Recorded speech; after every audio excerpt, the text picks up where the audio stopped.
Third division একটা club চালাতে লাগে 30-20 লাখ টাকা, সেকেন্ড ডিভিশন লাগে 30-40 লাখ টাকা। তো এইসব ক্লাবগুলি তো মানুষ আপনার টাকা পয়সা খরচ করে কিন্তু এইসব ক্লাবগুলি চালিয়ে আসছে। এখন হঠাৎ করে আপনি ক্লাবগুলি ব্যান করে দিবেন উইদাউট নোটিস, এটা খুবই দুঃখজনক। আমি জানি ক্রিকেট বোর্ডের নাম সংশোধন বোর্ডে যেটা পাস করে সেটাই ফাইনাল।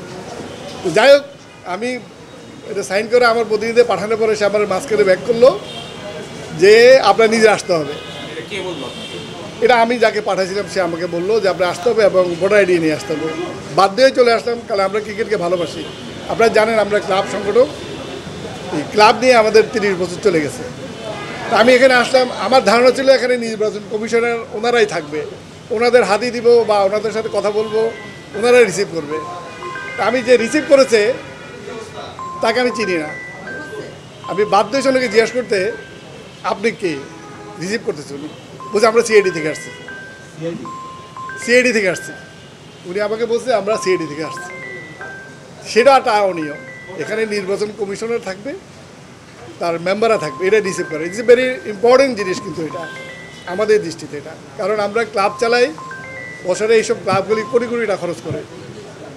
থার্ড ডিভিশন একটা ক্লাব চালাতে লাগে 30-20 লাখ টাকা, সেকেন্ড ডিভিশন লাগে 30-40 লাখ টাকা। তো এইসব ক্লাবগুলি তো মানুষ আপনার টাকা পয়সা খরচ করে কিন্তু এইসব ক্লাবগুলি চালিয়ে আসছে। এখন হঠাৎ করে আপনি ক্লাবগুলি ব্যান করে দিবেন উইদাউট নোটিস, এটা খুবই দুঃখজনক। না, আমাদেরকে আজ পর্যন্ত ক্রিকেট বোর্ডও কিছু জানায়নি এবং নির্বাচন কমিশনার ওনাদের দেখার কথা না, তারপর উনি কিন্তু আমাদেরকে জানায়নি। আমরা জানি এবং আপনারাও জানেন যে ক্রিকেট বোর্ড এটা অলরেডি এরা ইলেকশনে পার্টিসিপেট করতে পারবে বৈধ হিসাবে তারা ডিসিশন নিয়েছে ক্রিকেট বোর্ডে, ওটা আমাদেরকে জানাইছে। ক্রিকেট বোর্ড আমাদেরকে চিঠি দিছে যে আপনার কাউন্সিলের জন্য নাম প্রেরণ করেন। আমরা নাম প্রেরণ করেছি এবং এটা যথাযথভাবে ক্রিকেট বোর্ড এটা রিসিভ করছে। এরপরে আর কোনো প্রশ্ন আমার মনে থাকে না।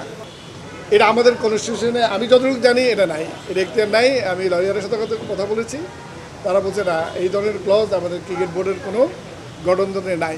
কীভাবে দিয়েছে এরা ওনারাই জানে, ওনারাই বলতে পারবে। আমি বললাম তো আমি অনেক আগ্রহ নিয়ে নির্বাচন কমিশনের সাথে কথা বলতে আসছি এবং ওনাদেরকে দু একটা প্রশ্ন আমি করতে চেয়েছিলাম, যার জন্য আমি কিন্তু গত 7 বছর পরে ক্রিকেট বোর্ডে আসছি। আপনারা জানেন যে কোনো অনাকাঙ্ক্ষিত ঘটনার কারণে আমাকে জেলে যেতে হয়েছে। এই 7 বছর কিন্তু আমি ক্রিকেট বোর্ডে এই রাস্তায় আসিনি। আজকে বাধ্য হয়েছে আসতে জাস্ট অনিয়মটা জিজ্ঞেস করার জন্য। দেখাতে হয়েছে, দিতে হয়েছে আমাকে ফটোকপি করে।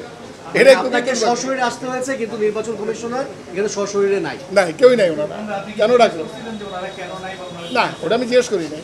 তার কারণে না আমি জিজ্ঞেস করলাম যিনি রিসিভ করতেছেন উনি ওনাকে আমি পার্সোনালি জিজ্ঞেস করেছি আপনি কে, তোর মধ্যে আমরা সিডি থেকে আসছি।